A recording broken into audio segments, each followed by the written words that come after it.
my saying is, if it's important to you, hire a coach. And I think that's one of the reasons people are not successful is they eat a cheeseburger instead of hiring a coach. You know what I mean? And so my coach pushes me. They're younger than me. They push harder. They're trained. And as my rich dad always said, amateurs don't have a coach, but professionals always have coaches. So I've always had coaches for whatever is important. My rich dad was one of those persons. I wanted to learn how to play Monopoly in real life. So he was my coach. Some shows don't need a celebrity narrator to introduce the show, but this show does. In a world filled with endless opportunities, why would two men who have built 13 multi-million-dollar businesses altruistically invest 5 hours per day to teach you the best practice business systems and moves that you can use? Because they believe in you, and they have a lot of time on their hands. They started from the bottom, now they're here. It's the Thrivetime show starring the former U.S. Small Business Administration's Entrepreneur of the Year, Clay Clark, and the entrepreneur trapped inside an optometrist's body, Dr. Robert Zoellner. 2 men, 8 kids, co-created by 2 different women, 13 multi-million-dollar businesses. We started from the bottom, now we're here. We started from the bottom, and we'll show you how to get here. Started from the bottom, now we're here. We started from the bottom, now we're here. Started from the bottom, and now we're at the top. Teaching you the systems to get what we got. Colton Dixon's on the hooks. I break down the books. C's bringing some wisdom and the good looks. As the father of 5, that's why I'm alive. So if you see my wife and kids, please tell them hi. It's the CNC up on your radio. And now 3, 2, 1, here we go. We started from the bottom, now we're here. We started from the bottom, and we'll show you how to get here. Started from the bottom, now we're here. We started from the bottom, now we're here. We started from the bottom, now we're here. We started from the bottom, and we'll show you how to get here. Today, the founder of Honest Tea, Seth Goldman, shares how he started the $150 million Honest Tea brand out of his kitchen, making tea 1 thermos at a time. He explains why the time will never be just right to start that business. Seth Goldman explains why he had to drive all around northeastern America in a 1998 Saturn station wagon in order to search for the perfect bottler. He explains the story behind the Honest Tea name, how he raised the money needed to fund the growth of Honest Tea, and how he emotionally was able to push through the thousands of rejections it took to build the $150 million company that you and I now know as Honest Tea. All this and more during our exclusive interview with the founder of Honest Tea, Seth Goldman!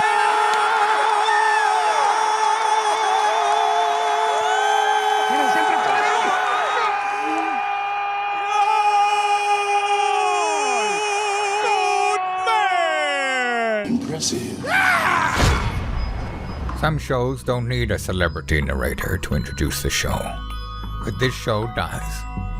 2 men, 8 kids, co-created by 2 different women, 13 multi-million-dollar businesses. Ladies and gentlemen, welcome to the Thrivetime Show. Now 3, 2, 1, here we go! We started from the bottom, now we're here. We started from the bottom, and we'll show you how to get here. Started from the bottom, now we're here. We started from the bottom, now we're here. We started from the bottom, now we're here. Yes, yes, yes, and yes. Thrive Nation, on today's show, we have an incredible guest, Mr. Seth Goldman. How are you, sir? I'm great, Clay. Good to be with you. Hey, I am very fired up to have you on this show because your story is so epic and it started off with such humble beginnings. And I'd love to ask you, my friend, what first inspired you to start Honest Tea? Well, it was pretty simple. I was thirsty. I looked at the beverage cooler and I said, there's a lot of drinks here, but there's nothing that was going to quench my thirst. I was looking for something that just wasn't as sweet as all the other drinks out there, and there weren't. I didn't find it, so that's why we created it. Your products are now in the Chick-fil-A stores, Wendy's, 100,000 stores all around the world. Where did you what was step one to launch Honest Tea? Where was the very beginning? I understand you were making this at home. Yeah. So the first step was I brewed some samples in my kitchen, and I brought them in thermoses to the local Whole Foods buying office in Rockville, Maryland, which was close by to where I still live. And I got an empty Snapple bottle and pasted a label on and said, "This is what it would look like." And then I poured out the samples from the thermos, said, "This is what it would taste like, and I want to sell it in your store." And what kind of jobs were you doing to support yourself while you were starting what would be $100 million tea company out of your kitchen? Yeah. So I had been in the investment business before I launched. When the ideas were, we'll say, brewing, and when I finally felt like there was enough of an idea to launch a business, I resigned from the investment fund I worked for and started out of my house. So it was a full-time undertaking when I was going for it. How did you know that it was the time to quit the other job and to go all in with Honest Tea? So many people struggle with knowing when to make that jump and when to pull the trigger. How did you know it was time? I think there's never a perfect time. In fact, my wife and I had just had our third son. So you could say that's just absolutely the wrong time to do it. But it felt like there was a point in my life where I had enough confidence that I believed in my skills enough that I was willing to try. There was enough of an idea that I felt like it was and it was an idea that I was passionate about and believed in and felt like I could make into something. And and other than that, it was like, all right.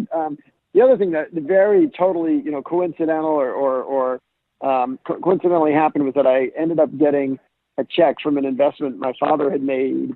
Oh boy, it was like literally 20 years ago. Wow. And it just ended up that I got some money from that investment, and that was kind of my seed capital. And I said, all right, well, there's a sign. Like I don't, kind of felt this fell into my lap, and that will be my startup capital. How much money did it cost to start up Honest Tea? Yeah. We're talking tens of thousands, hundreds of thousands? Well, I put in $50,000. That was the check I ended up getting. Yep. But we raised a total of $500,000, and that basically got us through our first year and a little bit more. And that was enough to make the product and to do some very minimal marketing and buy all the inventory and labels and that kind of thing. Where did the name Honest Tea come from? Were you thinking about going with Dishonest Tea, and then you thought, no, let's make an honest company? Or where'd the name come from? No, so actually my co-founder, Barry, he was my professor from the Yale School of Management, and he had been in India where he'd been doing a case study of the tea industry, and he came up with that name, and it was just the perfect name to capture what we wanted the brand to be, an authentic, natural, healthy brand. And once we had that, initially when I spoke to Barry, we weren't thinking tea. We were just thinking about a less sweet drink, and it could have been a seltzer and juice drink. But when he came up with the name Honest Tea, I'm like, oh, that settles it. That's what we're going with. Now, what was your relationship like with Barry before teaming up to build Honest Tea? Yeah, well, he'd been my professor, and we had always hit it off as student and professor. And we were, I would say, we'd like to have intellectually spar with each other and just sort of talk about ideas and challenge each other. And then we stayed in touch after I graduated from Yale School of Management, and I'd send emails, or sometimes I'd ask, or I'd share a fun idea I'd come across, or maybe ask for some advice around, maybe if I got a job offer and that kind of thing. So it wasn't like I emailed him out of the blue when I was ready to do something about this idea.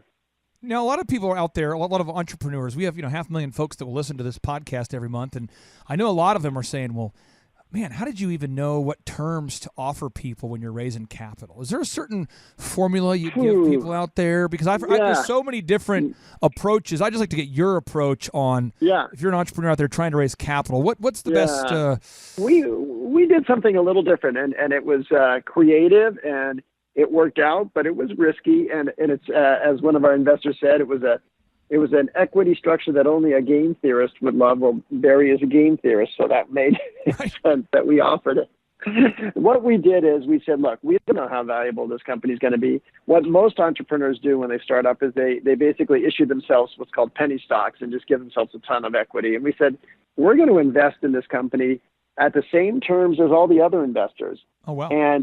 But we're going to give ourselves warrants, which are basically options that say, as the value of the company grows, will have the right to those options. And when they become, in the money, when the stock price grows past the price of the options, then we end up getting more of the company. So we were incentivized to grow the value of the company, and we did grow it, and that was how we came to benefit. But the point was we only benefited when shareholders benefited. We weren't giving ourselves kind of free shares that weren't earned. Now Barry was a professor, and I understood that both of your parents were professors. Yes. So your family conversations growing up typically were not about sports and celebrity gossip. But what kind of conversations were your parents having around the dinner table, and how did that impact the way you see the world now? Yeah, no, you're right. My dad was an economist, and my mom's a historian of China, and so we were always sort of thinking in a global context, and I think that did inform the way I approached Honest Tea. It wasn't just a company trying to make money or just trying to move around some cases of tea. It was thinking about how could we create a business that had a positive impact on the world and on the people involved in the supply chain, the people picking the tea leaves, as well as the environment that we source from. And that really has, I'd say, come to be what we've done with the business and what we strive to do with the business. I'd say the other thing I got from my parents was also a sense of humility that, they always expected a lot. And so I never got like the great job, Right. if I got an A minus, then it was, it wasn't an A, or if it was an A, it wasn't an A plus. So I always have that feeling that, we've got more work to do with Honest Tea and with our impact. Some people who are raised in homes where there's very high expectations, they tend to go the other way. Are you a secret lover of Adam Sandler films now? I can laugh at things like that. I think, I did a good job of not taking it too seriously. I mean, I did feel a lot of pressure to succeed, but, I also found I had enough other interests that I came to understand success is not just, in a grade. It's certainly not just in a dollar figure. There's other ways to measure it, and I've certainly tried to pass that on to my kids as well. In 2012, I was reading this book called The Startup Playbook, the yellow-covered book that sits behind me on my bookshelf. And in that book, it did a profile on you and your company, Honest Tea.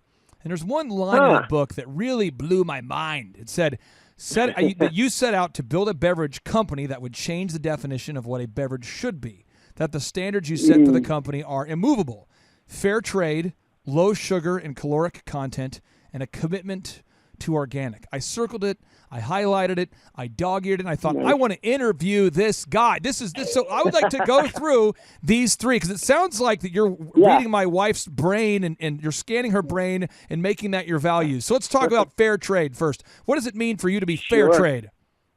Yeah, well, there is a real definition of what fair trade means, and our products do get certified as fair trade by a group called Fair Trade USA. And what it means is it starts with the wages and makes sure that all the people involved in our supply chain, whether it's the people picking the tea leaves or processing the tea leaves, are paid a living wage in the country where they're working. And it also means that a portion of the sales, when they sell the product to us and we buy the tea or sugar, a portion of our purchase goes back to that community for them to reinvest in their own priorities, whether it's their own infrastructure or healthcare or schools. We've helped finance everything from eye care in India to ambulances in Paraguay, things that help them become more economically self-sufficient. Where are most of your beverages made now? Are you still making 95% of them from your kitchen? No. Oh, We have bottling plants around the country. We got bought by Coca-Cola in 2011, so we have bottling plants that work with other Coke products. And there's one in Virginia, there's one in New Jersey, there's one in Massachusetts, there are a few in California, there's some in Texas and some in Michigan as well. And so now, are all the employees today Coca-Cola employees, or are they original Honest Tea employees? We have some that work out of our office in Bethesda. We still have the original office that Honest Tea was in before we sold to Coca-Cola. But then, yes, a lot of the salespeople we work with are part of the Coca-Cola organization, as are some of the operations people too. We have a lot of fitness experts on our show, and if I could summarize what they say sugar makes you fat. They're always talking about the sugar makes you fat. Avoid the sugar.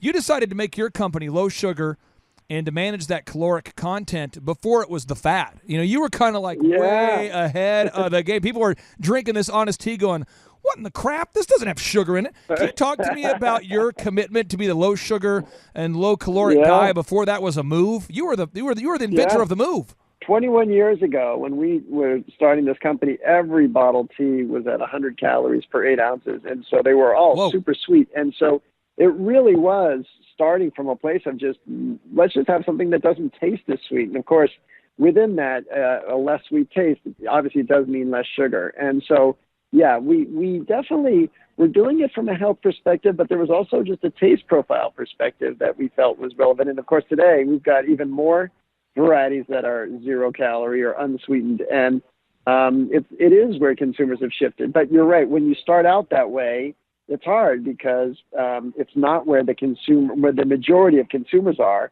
And when people picked up our bottle in the beginning and they were looking for what they thought was just a regular bottled tea and they taste ours, it didn't taste like what they were used to. You are an educated man. I know you've spent a lot of time thinking about food and thinking about health and being proactive about these things. But a lot of our listeners, they're great at business, but they've never thought about organic and what it means to be organic and why it even matters. So let's just say that the listeners out there, let's say you have a plumber you're talking to, an electrician, some corporate head who's like organic or schmanic. Can you explain why organic matters and why it's, because my wife would love to pile on after you take a deep dive here. Here's a simple way to talk about it, and this is a way that I would say is not necessarily scientific, but it's easy to understand, that in most non-organic agriculture, they will use things like pesticides and herbicides, chemical compounds that are pesticides and herbicides. And the word side, of course, is the same root word as suicide and homicide, and which is to kill. In the case of herbicides, killing herbs, and Sounds pesticides, yummy. killing pests. And so they are compounds designed to kill living organisms. Now, the science, the companies that sell those compounds will tell you that they are, regulated to sell those products, and they are allowed at, diluted levels. They are safe to the consumer, and I won't dispute that. What I will say is that although they may not reach significant levels in the on the plants, they do build up in the earth, they do build up in the ecosystem, they build up in the water, and they build up in the air. And as a result, when you look at humans, whether you look at the spinal fluid of a newborn baby, they'll have the residues of these compounds in them, even if, obviously the baby hasn't consumed anything. So these compounds do build up in our systems, and they are, as I said, compounds designed to kill living organisms. From our point of view is, the earth and people are better without those compounds in them. And so organic agriculture seeks to have a lighter environmental footprint that doesn't rely on, chemical compounds designed to kill living organisms. Do you eat only organic food? I do with my best. It's not perfect, but certainly wherever I have a choice to buy organic, I will do it. But of course, here's what's interesting about organic is that obviously it often does cost more. And one of the things we've had as our commitment at Honesty is to democratize organic. And so what we've done is, and this is one of the reasons we partner with Coca-Cola, is to bring these products to scale in a way that does not make them price prohibitive. And as you mentioned, our products are sold at McDonald's and Wendy's and Chick-fil-A and Subway. And these are outlets where, the organic offering is not at a premium to the rest of the market. And we're very proud of that because it means we've, both through distribution and pricing, we've been able to make organic more accessible, more affordable. In 2012, when I began cyber stalking you, I discovered that you guys were one of the first beverages out there to have the official seal as being an organic beverage. Yeah. The first organic bottled tea. Can you explain why that was such a game changer for the growth of the young Honest Tea company at the time? Well, it was totally consistent both with our name and our aspirations as a brand. And of course, what we also learned, we looked at tea leaves and we realized that unlike an apple or a tomato, tea leaves are one of the few agricultural products that never gets rinsed. So if chemicals are sprayed on tea leaves, they stay on the leaves until hot water is poured on the leaves and is basically washing the chemicals right into the drink. So we said, that's something we've got to do. And we moved quickly to make the rest of our line organic. And it has helped differentiate us and helped us stand apart. And of course, everything we sell today is certified organic. And then what happened is a few years later, the USDA created the USDA Organic Seal. And then that helped brand it and set it apart. And at the time, consumers didn't have much knowledge, but we see them continuing to learn more and gain greater awareness about the organic seal. How did you land your deal with Whole Foods? Because my understanding is that in 1998, Whole Foods made an order for 15,000 bottles of tea. Were you just sitting around one day and then the phone rang and they said, "Is this Seth Goldman? Yeah, we want to pay you." How did it happen?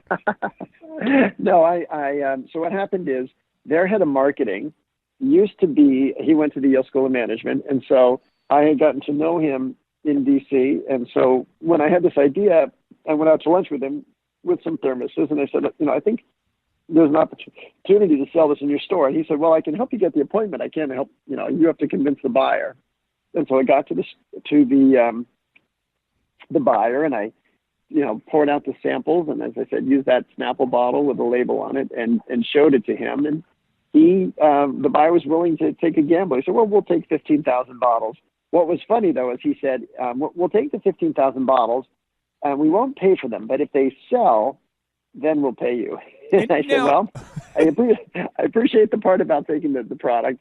I need you to pay for the first bottle. I don't have, the whole company is just me and these thermoses and this bottle. So I really need you to pay for everything. And to their credit, he agreed. Now, can you explain how retail works for people out there that don't know? Because typically if you have a product and let's say a company like a Whole Foods or a Target agrees to carry your product on their shelves, typically, you as the creator of the product don't get paid for 60 to 90 days after the product is sold. Can you kind of explain how that works for the average listener out there? Yeah, so different stores work differently, but in general, we'll ship the product to them and then they'll pay us. And as you said, sometimes it's 30 days, sometimes it's 60 days. And early for entrepreneurs, sometimes what they'll let us do is we'll let them pay in 10 days, but they take a little discount. And so if the store is well established, they can do that. And for the entrepreneur, the reason that makes sense is because you need to have cash to pay the rest of your bills, even if it comes at a discount. Right. So sometimes we had that arrangement with some of our retailers. I mean, when you're an early stage entrepreneur, every penny counts and every penny is precious. And you just have to find ways to get money. And so sometimes what we would also do is we would talk to some of our suppliers, in particular our bottle supplier, who is a very well-established supplier. And I'd say to him, during the January, February, I said, this is our slow time of year. We're not going to sell as much tea right now. So what I need you to do is give me longer term. Sometimes he'd let me extend to 60 days. I'll pay you in 60 days rather than 30. And that was basically like a loan where, that enabled me to pay my other bills and pay our employees. And then, of course, when the weather got warmer, then I'd return and pay him back everything I owed him. Now, when you got the order for 15,000 bottles, you're still making it out of your kitchen, I believe. So what did you like expand your granite countertop? Did you knock out a wall and make the kitchen bigger? How'd you do it? I sprang into action and traveled up and down the East Coast, and I went to every type of different facility that did bottling. So I went to soda plants, I went to a beer brewery, I went to a place that made jelly, and eventually, and I had a friend helping me, eventually we ended up at an apple juice packing plant up in Buffalo that had some extra line time available, and they let us make tea in their facility. Did you drive to all these places, or did you call them, or how did you get a hold of them? I drove, yeah. I mean, I had to meet with them in person. I mean, we would, I would talk to them first on the phone and explain what we were looking for.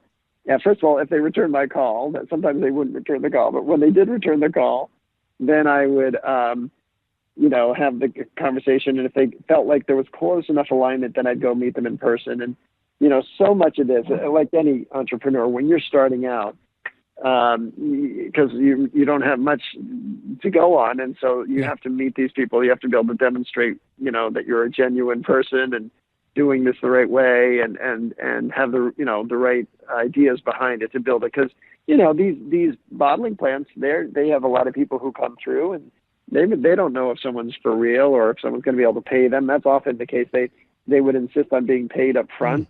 Because I've seen it happen so often that the entrepreneur, gets something and then disappears.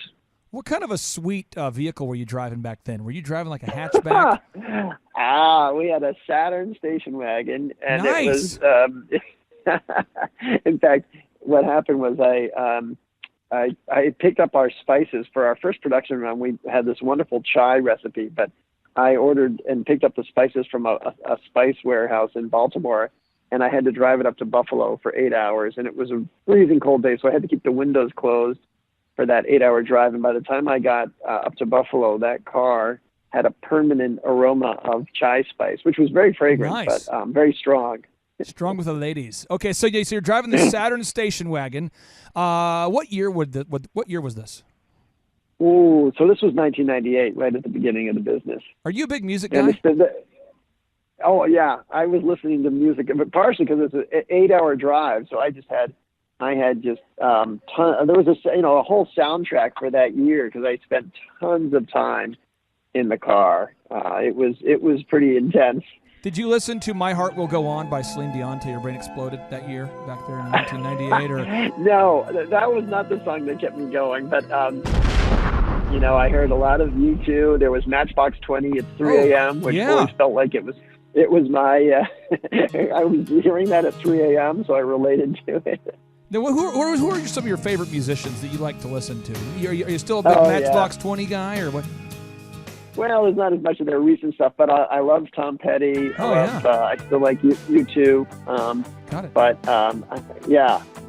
A buddy of mine who I went to college with, Ryan Tedder, he went to Oral Roberts University with me. And his goal someday was to write a song with Bono. And he actually got it done. And so One Republic Wow. has opened up for U2, and Ryan Tedder's won himself a couple Grammys. But he had this goal. He kept saying, he goes, I'm going to write a song someday with Peter Gabriel, Bono, and Paul McCartney, and he actually pulled off the trifecta, and so he did it. Wow. So for any of the listeners out there who impressive. think that your dream is not possible, what advice would you give them there, Seth? For anybody out there who says, I'm driving around this 1998 Saturn station wagon, I'm listening to Tom Petty, I'm driving around trying to find what advice would you have to encourage the entrepreneurs out there? I've got a lot. No, well, number one, when you walk into our office at Honest Tea, the first thing you'll see on the wall is a quote. It's from one of our bottle caps. It says, "Those who say it cannot be done should not interrupt the people doing it." So, there's always going to be skeptics out there criticizing or second guessing you. And, if you have a passion about what you want to do, you got to do it. I think the other thing I would say, and this is another quote, this is from Oscar Wilde, it says, "Be yourself, everyone else is already taken." So there's no point in trying to bring a brand to life if it's just copying what somebody else has. You've got to really succeed, you have to have a clear point of difference, a clear competitive advantage over whatever else is out there, and to stand alone. And then the third one I would say is, this is a quote I once heard on a cartoon show, which was from Fat Albert. And it said, "He who throws mud only loses ground." You never want to try to elevate yourself by disparaging others. See what you can do to, shine your own light. What was the most difficult aspect of scaling Honest Tea, looking back on it? Yeah, for us, it was the distribution. We had a product we knew consumers wanted. The problem was that we couldn't get it into their hands. We needed distributors to do that. And that's where we had that challenge. And so we went to the distributors, and they would say, we don't like this because it's not what we're used to. It's not sweet enough. It's a little more expensive. It's a different taste.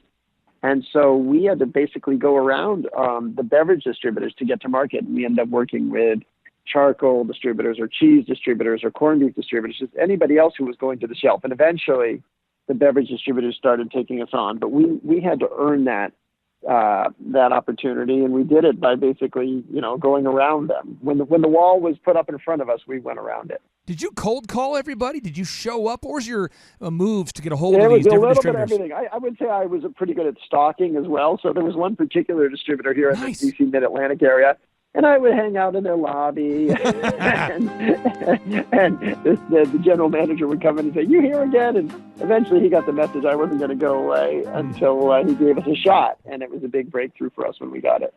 So looking back on it, why was owning a bottling plant such an epic disaster for you guys? Oh my gosh, yeah. So not too different from the distributors. The distributors were the toughest, but after that, the bottling plants were tough. And I said we got that chance with the plant up in the apple juice plant in Buffalo. But then the problem was when it got to apple season, they said, well, we can't make any more tea. I'm like, well, wait a minute, we're going to be out of business. So we ended up buying a portion of a bottling plant, and it was just a total distraction. It was building something. It was putting my time and energy into something that wasn't building the Honest brand. And so it was just really a drain on my energy. It wasn't where my heart was in terms of what I love doing. It wasn't where my expertise was. And it was also, two other owners. So no one was taking the full responsibility. And it just was the wrong use of my energy and the money we had raised from our investors. So it was only when we got out of that plant, we ended up selling it at sort of a distressed asset sale. Once we got out of it, that the business really started to take off, and I could focus on building the brand, building the business. Seth, I don't know when you're going to start to get serious about your academic career, but apparently you only have degrees from Harvard and Yale. And so you could have done other things with your career. Why are you so committed to Honest Tea? Why didn't you, go do something else? Well, I love this work. I love our impact. I love what we're building. I love the relationships we have with the consumers and with our suppliers, which has just, been wonderful. And I have, recently also become involved in another company as executive chairman of the board. It's a company called Beyond Meat. And so between Beyond Meat and Honest Tea, I have two really what I think are important and meaningful enterprises I'm involved with that are having a positive impact on the world. And they're at different stages of growth. One is earlier stage and growing quickly, and the Honest Tea is more scaling and going global now. And so still the opportunity to have an impact and address issues I care about is really satisfying. What does Beyond Meat actually do? It sells plant-based protein. We have a product called the Beyond Burger that really tastes and chews and sizzles and grills like a beef-based burger or animal-based burger, except it's made entirely from plants. And so it's, as people have looked toward, both healthier options and options with a lighter environmental footprint, there's been a ton of interest and excitement about what Beyond Meat is doing, and that's been a really fun enterprise to be part of.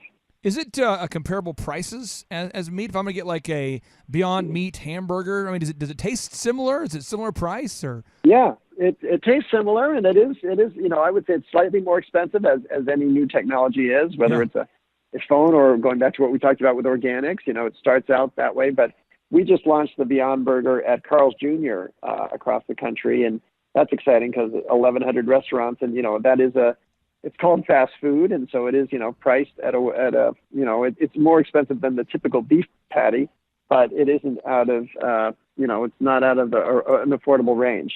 But it doesn't taste like wood or something. No, exactly. No, it chews and grills just like a hamburger. So it's delicious. I had one just last month when I was out in California. Now, for the listeners out there who, are saying, gosh, I would love to be the next Honest Tea, the next, Beyond Meat, that kind of thing. Could you talk about how many cold calls and how many meetings that you went to, that you made, calls you made, you went to the places and nothing happened? Times where you drove somewhere in that Saturn and you got stood up. Times where how many rejections did you get en route to getting the wins? I think if I were writing a book, I wouldn't call it this, but it would be. I did write a book about honesty, by the way, called "The Mission in a Bottle." But the backup name might have been 50 Shades of Rejection. We got rejected by every, certainly by the distributors, as I mentioned, but also by investors. Right? I needed to raise money. I mentioned we raised $500,000 for our first launch, but over the course of the next 10 years, we raised $10 million. So it was. And for every dollar I raised, I had at least 10 conversations with people who chose not to invest. So that was always a challenge. And then, of course, retailers. We'd go to retailers and restaurants that we wanted to see carry the product, and they, for whatever reason, wouldn't do it. And so it just was a continual battle. But frankly, that's what the fun is. That's where the challenge is. If it's everyone said yes the whole time, you'd be like, then somebody else would have already done it. And so it takes the entrepreneur to bring a new idea to life, to bring an existing idea in a different way, And so look, with Beyond Meat, it's not like there haven't, as you said, there have been veggie burgers out there, but there haven't been a veggie burger or plant-based burger that tastes like Beyond Meat. And so it's creating something new and exciting and helping people understand. And what's been the breakthrough for Beyond Meat isn't just the taste, but because it tastes as good as it does, we were able to get it carried in the meat section of the grocery store as opposed to in the veggie burger section. Nice. And so that really reaches a different customer and is a much bigger growth opportunity. As I was cyber stalking you and I was looking at the terms and the buyout from Coca-Cola, it appeared to me, from my perspective, that you decided to team up with Coca-Cola and to sell, the business to Coca-Cola so that you could increase the distribution. Is that correct, or am I misinterpreting why that deal happened? No, I mentioned we have this commitment to democratizing organics, and so for us, we want it to be available not just to healthy people in wealthy places, but to people everywhere. And so, that was what Andy Warhol said about Coca-Cola, right? Everybody, whether you're the King of England or a factory line worker, they all enjoying the same product. And that vision of, making great products accessible to people at affordable prices is something that we've really been able to help make happen. And Coca-Cola has been part of that. So now that you have teamed up with Coca-Cola, what's your official title and role on a daily basis now? So my title when I ran the business was the TEO, like CEO, but of course I was focused on tea. Yep. And now I call myself the co-founder and TEO emeritus. I work, half my time with Honest Tea now and half my time with Beyond Meat. And it's a way for me to, as I said, be involved in both businesses, but also help to, sort of spread myself over the two as well. When you got when they did buy you out, did they wire the money to you? Did they give you a nice big oversized check? Did they give it to you in ones and tens? How did the transaction occur? Yeah, I got to go. I think what happened was because we were bought by the entire thing, we just had our CFO write the checks. So we wrote checks from Honest Tea's bank account because it became Coca-Cola's bank account. So it was just checks from Honest Tea written. So I ended up signing, or I guess our CFO signed the check to me just for, to make sure there was a standalone, but it came out of the business bank account that had been funded by Coca-Cola. When you finally got that big check, did you go out and buy as much ice cream as you wanted, or what do you do with all the extra money now? We didn't. We really made a point of not doing anything. We just said, you know what, it's there, but let's make sure we all understand what makes us happy as a family. And then we, in fact, what I did, and this was a little unusual, is I invested the money right back into Honest Tea. We had an arrangement with Coca-Cola that let me continue to be have some risk capital in Honest Tea, and that was a way for me to continue to stay focused on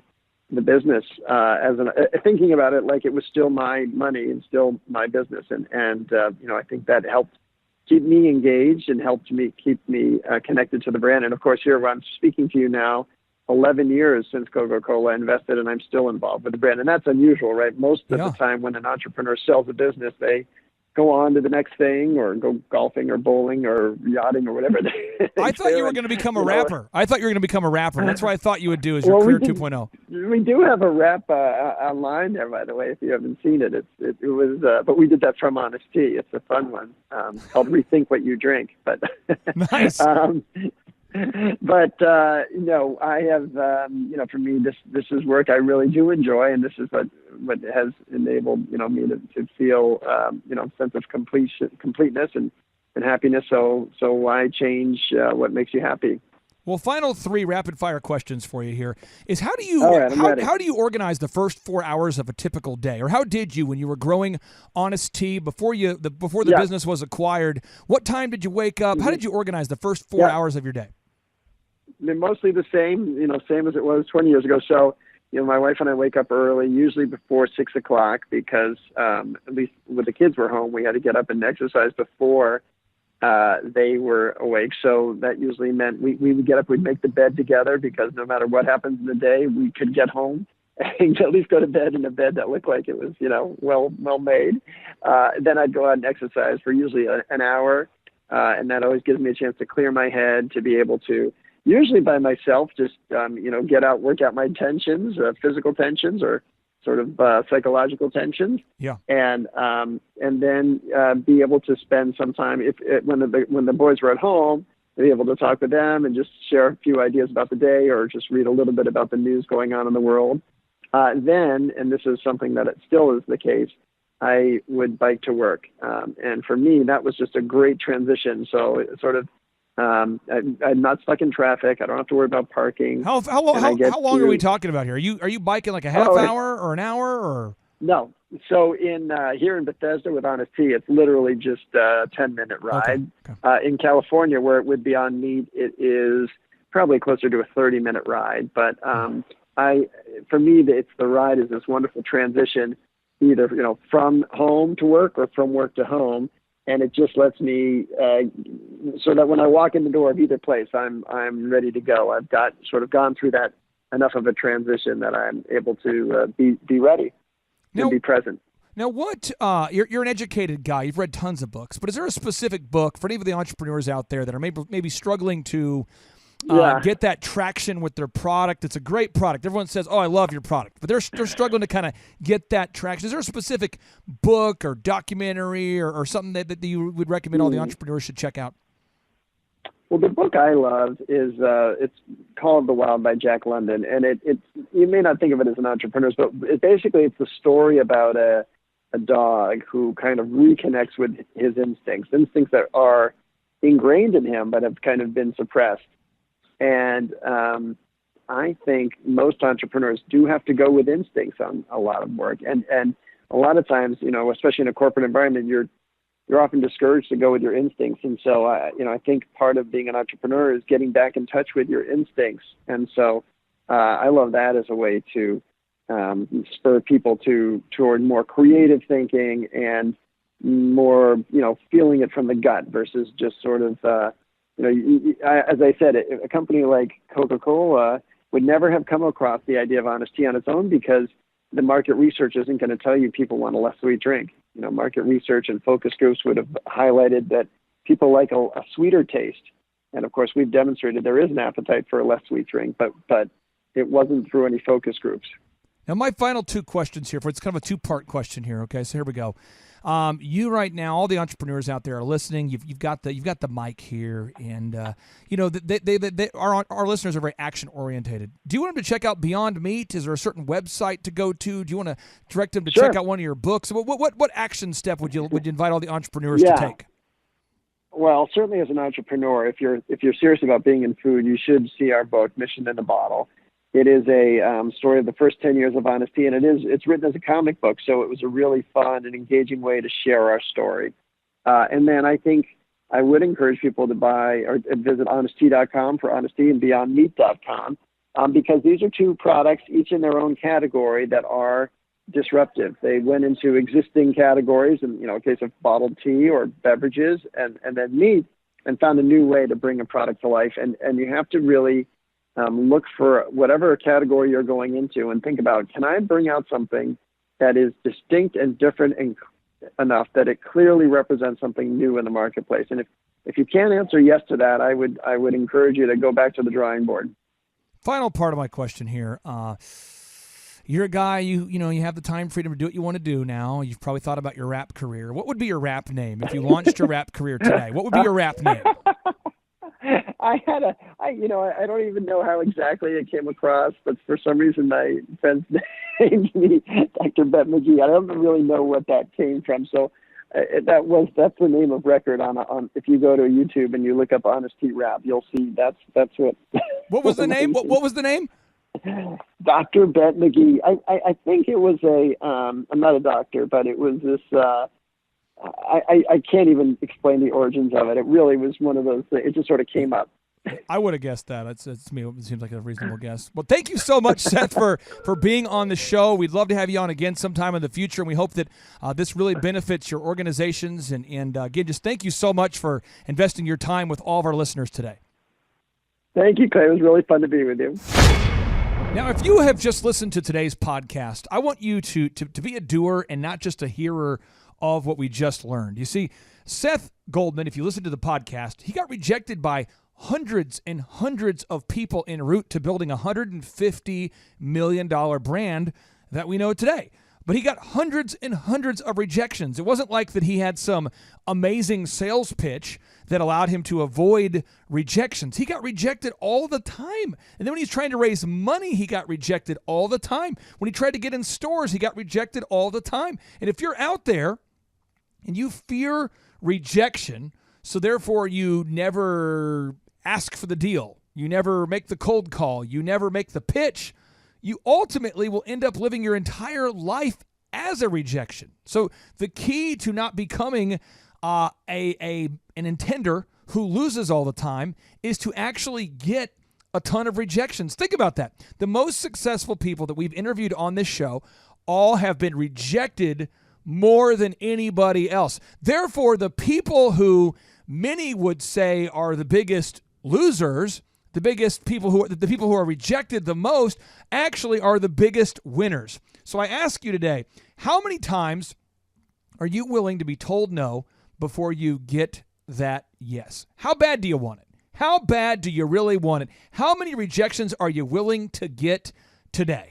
And I'm willing to get rejected, so I ask you each and every week, maybe every other show, every specific show that I can recall in recent memory, I try to mention, encouraging you to share this podcast with a friend. And so at the risk of being rejected, I would ask you, who could you share today's podcast with? Could you share it with them on Spotify? Could you share it with them over there on Facebook? Could you share it with them on Twitter? Could you share it with them via email? Could you text it to them? Or maybe you just reject me. But either way, like a bamboo, like a weed, like bamboo, like rhubarb, I'm coming back tomorrow, and I'll be asking you to share today's show with somebody else because I give a crap, because I want to mentor millions, and because I know there's somebody out there that needs to hear the content on today's show. My name is Clay Clark. I'm a man, bear, pig, and a business coach. And as always, we like to end the show with a boom. So without any further ado, Andrew, are you psychologically ready to bring the boom? I'm so ready. Are you spiritually ready to bring the boom? I am spiritually ready. Are you physically ready to bring the boom? So ready. Are you metaphysically ready? No, just physically. Okay, here we go. We'll move on with that. With great trepidation, we move on. Here we go. 3, 2, 1, boom!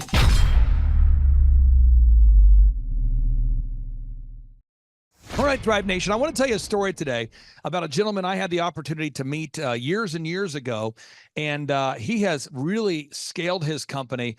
He's been just a great friend, and he's a guy who money's a magnifier. So when you help somebody make more money, it just makes them more of who they are. He's a generous man. He's a hardworking man. He's actually a CPA. Some people tell me, Clay, doesn't a CPA stand for a certified pain in the ass? I don't think that's always true, folks. There are some good ones out there, and we're joined here with a longtime client, Paul Hood. Welcome to the Thrivetime Show. How are you, sir? Hey, like my old friend R.D. Mercer said, CPA stands for Certified Professional Ass Kicker, not Certified Pain in the Ass. All right. Now, I've got 11 questions for you in about 10 minutes. So here we go. Let's get it. Let's get it. How did you and I first meet? Or I guess maybe when did you and I first start working together? So back in the day, I had I still do have a really nice car. And I was sitting at a restaurant and the manager came up and said, "Hey, do you know this guy, Steve Currington?" And I said, "No." And I said, "Why?" And he said, "Well, because he's got these nice cars and you really need to meet him." So I met Steve, and the first time I met him, he was dressed up in a Hulk outfit at a fundraiser, yelling Hulk smash over the place. And I had been searching, Clay. I had built a business that was doing about $3 million, had about 3 offices, and I wanted to go from successful to systematic. And I asked Steve, who do I talk to? And he said, you got to meet my guy. And then he got me to one of your workshops. I said, holy smokes. I went to one of the best accounting schools in the country, and they didn't teach anything that you were teaching. So I was lit from the day one. Now, I remember when you came to the conference and watching you take notes. I mean, you were smoking out that we had a notebook for taking notes, and it was like the piece of paper was going to set to fire because you were taking so many notes and you were engaging with all the different successful entrepreneurs. And I knew that your business was going to scale because previous to meeting me, you'd already built a successful business. You were top of your class in college, but I knew you could scale. Just to give the listeners some sort of an idea in their mind, how much have you grown from the time that you and I first met to now, just to give you some context? Yeah. So last year, Clay, so we went from about $3 million in revenue with 3 offices to now we have 17 offices across 4 states. And last year we did $20 million. And, we're poised now. My industry is in a kind of a change or die scenario. And we are literally fighting off private equity companies that are wanting to throw money at us to be a part of what we're doing, because you helped me create what in my world they call a platform firm. How do you take a wisdom-based business and scale it? And it was actually, pretty simple. It's actually made me angry. I've told you multiple times. I went to college and they didn't teach me this stuff. And you're saying have a meeting with your people. Well, what does that mean? And you played a massive role in our expansion. Well, Paul, I want to talk to you about this. This might feel like a backhanded compliment, but that's not the way I mean it. You were graduating near the top of your class. I mean, you have been a very successful accountant before I met you, but I believe that when we met, you didn't have a website, and maybe that seems like it's a backhanded compliment. I don't want it to feel that way. I'm saying you were like top of your class CPA, but yet the marketing didn't match how quality of a service you provided. Maybe I'm getting that wrong. I'd love to get can you maybe talk about that? Because I believe you were a top of the class CPA with a non-existent website. Yeah. So, I hear what you're saying, Clay. You're saying is, oh my God, how'd this guy ever become as successful he was before he met me? But the reality is, again, business school, they teach you how to be a technician. They don't teach you how to grow a business, how to manage people, how to create leads, how to create that marketing funnel, that sales funnel that goes into it. And when I remember the first time we met individually, you said, well, let's look at your website. And I said, what website? Because, I'm a professional, and professionals get new business off of referrals. And dude, you turned on that website and we started getting Google reviews and videos. And I'll tell you, in the 3 months of the beginning of this year, my sales team closed 400 new clients in 3 months, all off of inbound calls, meaning they called us. And that's all because of what you've done with social media, with content and that website. So bravo. Now we talk about, one of the things that you did, which I loved, is there are what we call passive learners, people that watch information and they don't think about how to apply it to their lives. Then there's active learners. You are an active learner. You see something and you think, how can I apply this to my life? And so I remember when you came to the workshop, you almost immediately, we started talking about renovating your offices on the outside and the inside. So basically renovating the brand, like the website, the digital marketing, but also renovating the way your physical CPA practices looked inside. I think in your Claremore office, you renovated your Claremore office. I'm going to try to pull it up on the screen so people can see this. But you actually implemented so many of the things quickly. And so you actually went through the process of renovating your office inside and outside. Why did you decide to renovate your office on the inside and the outside after having been to workshops and conferences? Why did you decide to do that? Because very few people do that. Well, it was 2 things, Clay. The first thing is when I had clients coming to me and they'd say, they'd rather go to their dentist than see me. And, people buy what they want, not what they need. And we were selling what they needed, not what they wanted. And so we needed to portray a success-minded, a anti-CPA environment, if you will, with the slogans and the positive saying and the financial things. And it's kind of weird though, Clay, because if you compare your office and my office, they strangely look alike. I'm not saying I copied off of you, but they strangely look alike. Well, and the other we thing want to sell success. We don't want to just do tax returns. We want to sell success. And that's what I jumped all over going to I told you one time, Clay, I could live in your office. It's the success and the positive and the motivation that's created. And so I wanted to recreate that in my offices. Now, other things that you implemented successfully, and again, I'm just trying to brag on some of the wonderful things you've been able to accomplish, and is, you and I talked, and you said, Clay, I have a desire in my heart to write a book. And so you and I worked together on writing your first book, Take a Look Under the Hood, which is a phenomenal book there. You and I did that together. And then the next book here is called Roadkill Tastes Like Chicken. And again, I can't help somebody to typeset a book or to make a cover if someone doesn't write the book. And so you were willing to put in the work, and then we were able to work together to produce the end result. What would you say to somebody who's on the outside of the website right now, who's thinking about becoming a client of ours? And we have sort of our business is designed, I only take on 160 clients. And so I work with a lot of the same people year after year after year. So what would you say about the amount of effort you had to put in to something like the website or writing the book? And then maybe what would you say about what kind of work we put in, just so you kind of explain how that relationship works? Yeah, Clay, I'm still astonished at what all you guys were willing to do. You took and you proved to me that you can do this with any business, a business that wants to grow, a business that wants to be seen, a business that wants to measure profitability, a business that wants to start with the end in mind. You have all the tools to do that. And again, I'm Clay, I'm waiting for the check in the mail, but you're not paying me to say this stuff. It's reality. And I always said, and we've sent you a lot of clients over the years, that you're the offense, I'm the defense. You show them how to make it, I show them how to keep it. And I wrote the first book. Really, frankly, you wrote most of the book. I mean, I went through, you did a lot of stuff, and I added some verbiage and made it, kind of more towards CPA, the defense side, if you will.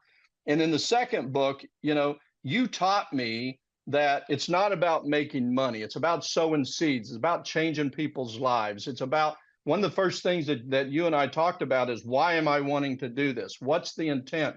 What difference am I going to make in the world?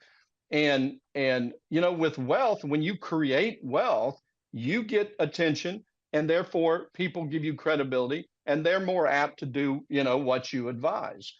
And I have a great lifestyle, but what I wanted to do is, with the book, with you, with my business, is how do I break generational sin or generational punishment? Or in my book, I call it Pigs Don't Know Pigs Stink, because if my mom hadn't have made a change and said no to being abused and alcoholism, I'd probably be some drunk Indian smacking a woman around. Wouldn't be my wife, because she's German. She'd cut me. She'd hurt me.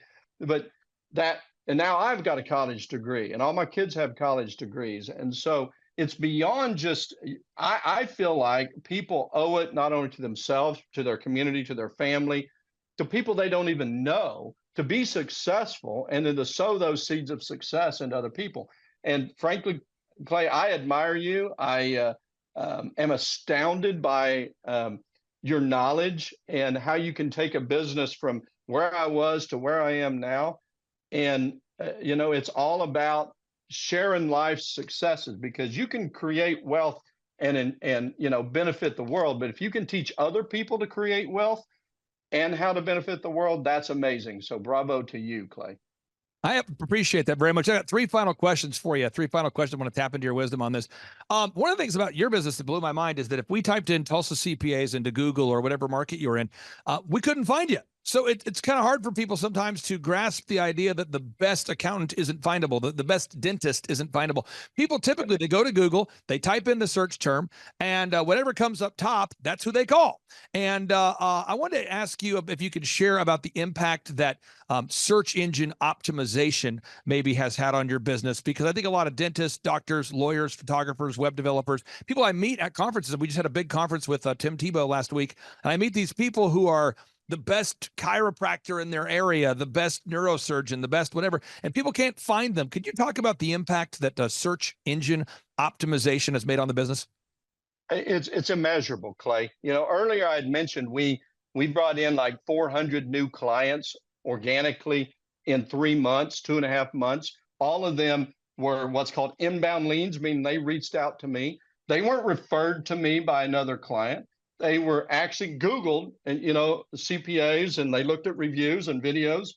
And so, when you and I first met, I said, people don't look for CPAs on Google. They call their friends or whatever. And you smiled and shook your head and said, okay.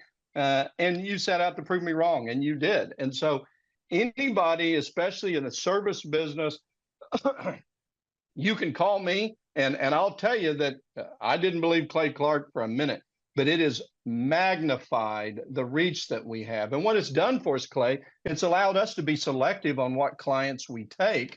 And these clients are calling us. We don't have to pick up the phone and call them. They're calling us. And it's 100% off of Google reviews, Google searches.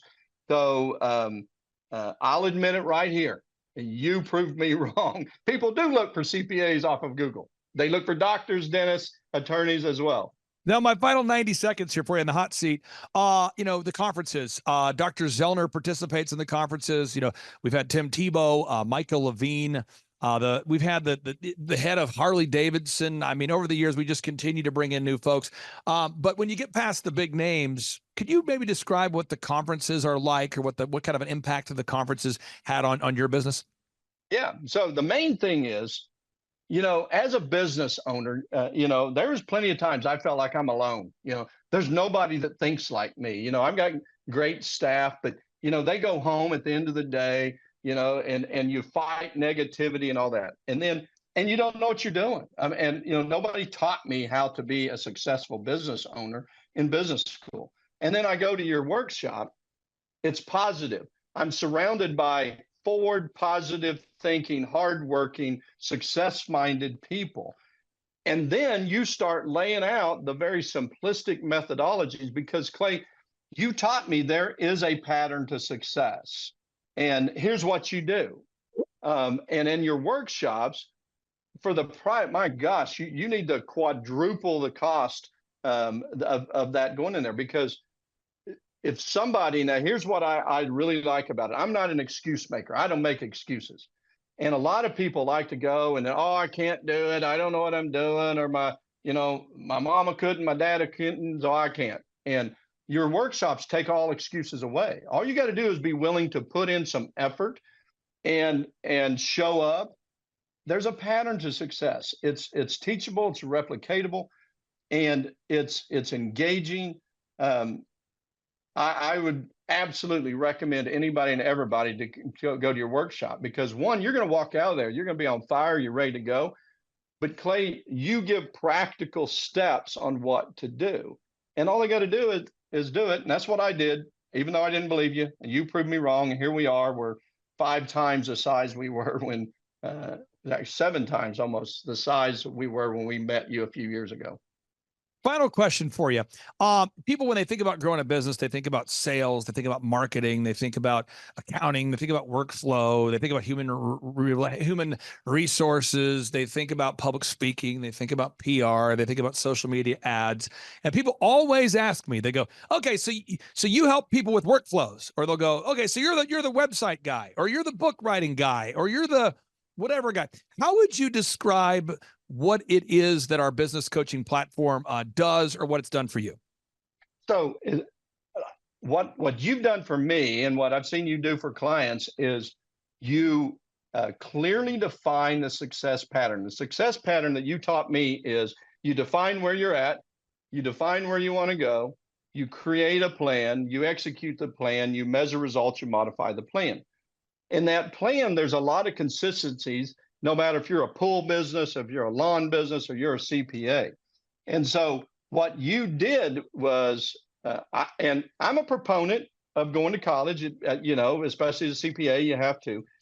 But if I didn't have to, I could have skipped all that crap and hung out with you for a couple of years and learned every step of the way, because every business that I've sent to you or that I work with, maybe they're good in this area, but they're not good in these areas.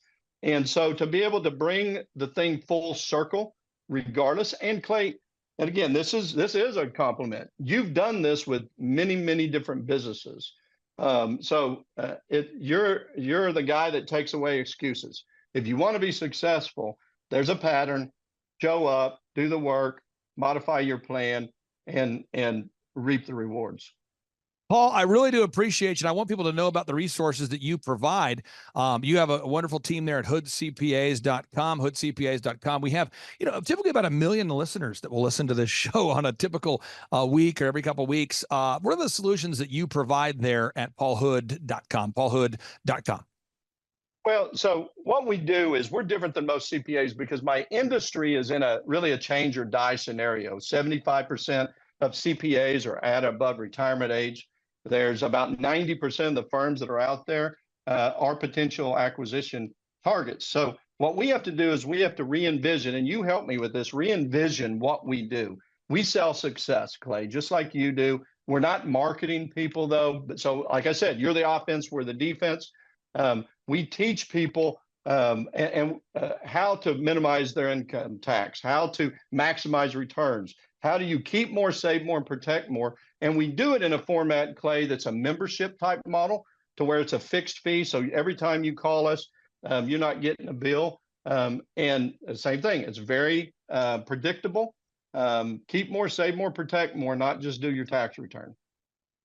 Paul, I really do appreciate you carving out time to join us today. Again, folks, that's paulhood.com. You say, what's the website? It's paulhood.com. If you need a CPA in a major way, check out paulhood.com. Paul Hood, thank you so much for your time today, sir. We'll talk to you soon. See you, brother. See ya. Bye-bye. My name is Paul Hood, and I'm from right here in Bartlesville, Oklahoma. I'm a CPA with offices in Bartlesville, Tulsa, and Claremont. I originally heard about the Thrivetime workshop through some friends, a guy named Steve Carrington, who has a very successful business. And he said, if you want to be successful, you need to be here. My business, it consists, I'm a CPA and a financial advisor, and we're very successful. I wanted to go from successful to systematic. I wanted to learn systems and processes so that the business can run without me. The atmosphere here at Thrive and Clay's office and the team is very upbeat, very positive, very proactive, very forward-looking. They have very specific things that they can offer. Clay's delivery is very unique.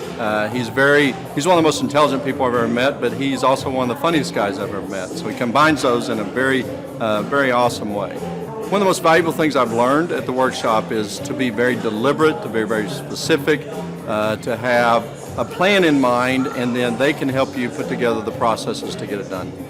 Favorite aspect is probably just how entertaining it is, and the fact that I pick up 1 or 2 or 3 things every time I come to take my business to the next level. Well, if people are missing out on basically a plan, a guaranteed plan, pretty much if you're willing to work it to be successful. Most people, I think everybody should attend one of these workshops at least once because you don't know what you don't know, and we're not taught to be successful in school. What I've learned is my college degree is great for preparing me to be a technician, but to be a business owner and to create a process or a business that can continue without me. I'm not there. I've been looking for such processes for a while, and what Clay is showing me is how to do that step by step. Well, I've enjoyed the entire workshop. What I've liked the most is Clay's presentation style. You go to seminars. I'm 49. I've gone to seminars for 30 years.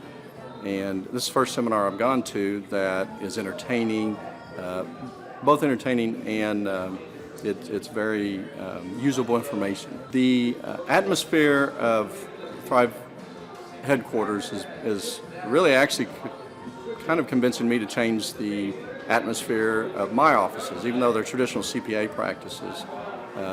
The static, non-inviting environment. Here, I want to come back. When I came here a few weeks ago, I couldn't wait to come back. Clay's presentation training style is really like nothing I've seen before.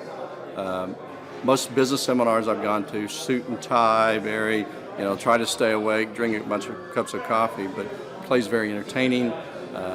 And the information he has is I haven't heard before. I've heard pieces of it, but the way he puts it together in a total package and his presentation style is both entertaining and very knowledgeable. Well, I guess what people are missing out if they don't come to the Thrive conference, it depends on them. If they like working 60, 70 hours a week and barely getting by or making decent money, but you can't replace your time, that's fine. If you're in a position like me, you make good money, but you'd like to buy back your time. You'd like to still make the money, but not have to show up, not have a business that's dependent upon you showing up. Coming here, if you don't come here, you're not going to get that. What we're going to do today is we're going to give you a little tour of the house that we just bought. In Oklahoma, this is what we call a big old house. So come on in and check this out. All right, we bought this house about 1.5 years ago, and we've been finishing it. It was partially constructed, and so everything's under construction. So this is kind of a sneak preview for everybody. So follow me. This right here is the living room, family room, whatever you want to call it. It's got a bar for watching football, of course. Go Cowboys. It's got 50-foot ceilings, windows out to the pool. Really, really nice kitchen over here. We flew the bin hood in from Mexico. It was handmade. Let's go this way. This is a really unique room. There's a 6-story tower in the middle of the house. Don't know why. It's got 6 rooms straight up top. You can go 85 feet in the air, shoot deer, take pictures, whatever you want to do. See the sunrise, sunset. This will be a photography studio, actually. But you see, it's got 25, 30-foot ceilings up here. It's got we had to get a special permit.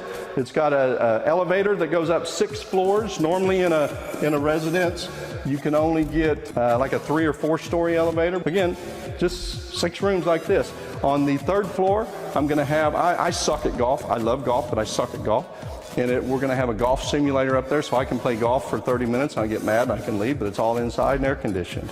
Over here off of the photography studio, there's actually a safe room. It's all concrete walls. We had a steel door made for it, and so tornadoes come or people we don't really care, whatever, it's a safe room, we can come in. It's going to have security cameras and everything else in there built in. Now down this hall is my favorite room. Well, there are 2 favorite rooms. One, there is the pantry, and there's a stairwell right there in the back of the pantry that actually leads from my bedroom. So if I want a snack in the middle of the night, come straight down from the bedroom. There are 109 interior doors here, 33 exterior doors, 25,000 square feet. It's got 5 garages, different garages. This is the best room in the place. We teach success principles at Hood & Associates CPAs, and one of them is just to have balance between your personal life, your finances, your fitness, your friends, your family. And so for fitness, I've got this. This is, I'll spend a lot of time in here. And of course, right out here, it's all under construction. There's stuff everywhere, but about a 70,000 gallon swimming pool. It's got a swim jet, so you can exercise against the current, or it can make waves. It's got a huge hot tub that 2 places you can stand, and it'll massage you from your neck to your back. Because when you're out being successful, making money, you get kind of tensed up. It's got a layout shelf, a walk-in, a beach entry, and water shooting everywhere. It's got about 8 different waterfalls. It's got a cave in it, and it's got a little lazy river, a little lake thing, pond thing up on top where you can lay out and play in the water. So, all the necessities of life. Now we're on the 2nd floor. This is the master suite. It's actually 2 stories and has 3 staircases to the 2nd story, one over here, one there, and then one in another room. It's got 5 fireplaces in the whole house, just one here in the master. 2nd story, the master's up there, which we'll go up there here in a minute. This is the master bathroom, just a little bathroom. If you notice in the shower, there's no knobs to turn the water on. Everything is digital. We have to have Wi-Fi for it, so it talks to your phone or a tablet, and you program it for Paul's summer shower, Paul's winter shower, or what have you. It also, in the top there, it's got a deal that where if you want to take a shower in a thunderstorm, it has sound, lightning, thunder, all of that good stuff. I guess that's the thing, take a shower in a thunderstorm. The bathtub is heated. It's actually heated, not just the water, but it's heated. And then over here is the bathroom, and there's 2 things in there. I know what that one does. That one is called a bidet. Does anybody know how to work a bidet? I don't. This is the master closet. one of them. I think there's 6 closets, but this is, I don't know how, this is probably 1,000 square feet, or give or take. All over here. Keeps going over here. I don't know who needs that many drawers, but apparently we do. This is the wife's craft room. She likes to craft. We have grandkids and daughter-in-laws, and this will be full of stuff, and they'll sit in here and make things and make memories. Of course, it's off to the balcony. There's a balcony off to the pool all the way around.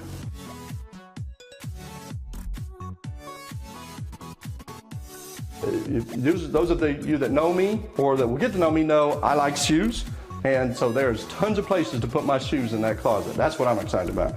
This is, the house has 3 laundry rooms. This is the master bedroom laundry room. This is just part of the master suite, so we can do laundry right here. This is just a little storage room. You know, you gotta have a place to put suitcases and shoe boxes and stuff like that. Just a little extra thing. It's wired for the smart home, so this is one of the brains. Now we're circling back. If you get lost, we're circling back to the master bathroom, another closet. Right here's that stairway I said that goes down to the pantry in case I want a snack. This room here I'm excited about. This is, we have 3 grandkids and a 4th on the way. And the house is so big that if our grandkids come and stay with us, we want them to be close. So this is just like an extra bedroom attached to the master suite. Now let's go upstairs to the 2nd floor of the master. This is a stairway, one of the second of 3 stairways to the 2nd floor. It's actually 3rd floor of the house, 2nd floor of the master. We think we're going to make this a slide, because that right there, room we just came from, was the grandkids' bedroom. So they're going to be able to come up to our 2nd floor, slide down into their bedroom. What do you think about that? I think that's a necessity. This is the 3rd story of the house, 2nd story of the master bedroom. This room right here is kind of cool. It's going to be like a little spa room. We've got a commercial tanning bed that goes in there, and a massage chair, and you know, all the relaxing music and all of that. This would be like a library or reading room off of the master, still part of the master. It's got a separate balcony out there. Every room in the house is wired for speakers, for entertaining. There's a lot of speakers, I can tell you what, and they suck putting them up. I put a bunch of them up, but there's a lot of them. These fans are really cool. They spin like this, and then the fans inside of them spin. So you just got like 3 different motions going on at once.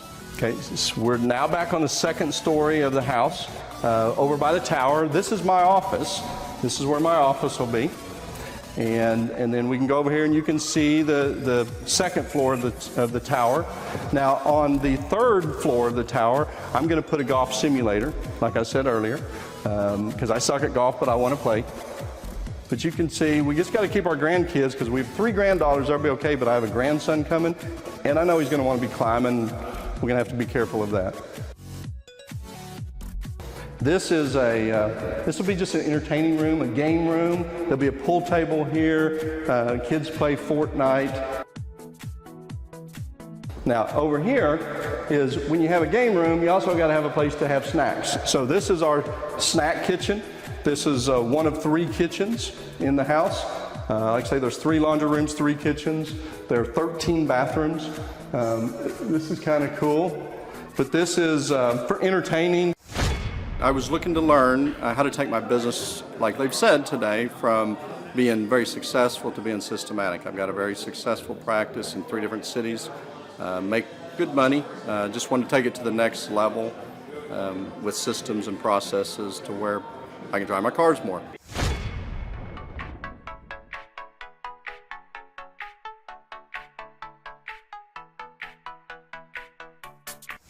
Paul Hood. I have been a CPA for 33 years. And what kind of growth have you and your great team had here over the past, let's say, 5-6 years? For the last 5, when I met you 5 years ago, we were doing $3 million. This year we'll do $24 million. Which is more than, and he's an accountant, so we're going to talk about that. So Paul introduced me to Bob because he said there's a guy that came into my office looking to raise some capital. I think that was the thing. And he needed to get some sales going. That's how. And so if we tell Paul, from the accounting perspective, I'm going to pass the mic to you. You do accounting. Why do you have to have a website that makes sense and all that branding stuff? How has that impacted your brand, having websites and all those branding things in place? Well, when I met you, like most CPAs, I thought my clients only come from referrals, but we get 500 leads in a 2-month period every month just off of Google. And so this is my face. We have 17 offices across 4 states. We have in every state, but this is our face. Like what you were, it's visual, and it also us to say why we're different. That about us from there is spectacular, and it just it's an industry that is changing. We're modifying it. We're going to we offer our services in a subscription model to where it's all inclusive, and it's just been awesome. Will determine the level of success. So success in business is not what you know how to do, it's actually doing it. And so the thing that I would tell you is stop it. Get like this guy and let him go after it. Insane, because then you can be doing what you do well and take that time and invest in something else on top of that as contacts. And I don't get anything for selling his, just telling you what he's done for us so that we could focus. And then he'll come in and I'll say, I think I've got it all. And he listens for 5 minutes and he makes one, and I want to slap myself in the face. Well, why didn't I think about that? That's idiotic. But they're sick freaks. They just get it done. I don't know. I think it's because it's merit-based pay in our office. So if the people here, like, they get paid. So if we were taking on your account and someone else to do this, but if you hired a different marketing company, I'm just giving you best practices. You want to make sure that they win when you win. So like in our office, if we grow Dave Stacy's podcast, that benefits our company to the extent it benefits them, but we actually benefit if they benefit. Does that make sense to you? Hello, my name is Charles Kolaw with Kolaw Fitness. Today I want to tell you a little bit about Clay Clark and how I know Clay Clark. Clay Clark has been my business coach since 2017. He's helped us grow from 2 locations to now 6 locations. We're planning to do 7 locations in 7 years and then franchise. And Clay has done a great job of helping us navigate anything that has to do with like running the business, building the systems, the checklists, the workflows, the audits, how to navigate lease agreements, how to buy property, how to work with brokers and builders. This guy is just amazing. He's this kind of guy has worked in every single industry. He's written books with like Lee Crockrell, head of Disney, with the 40,000 cast members. He's friends with like Mike Lindell.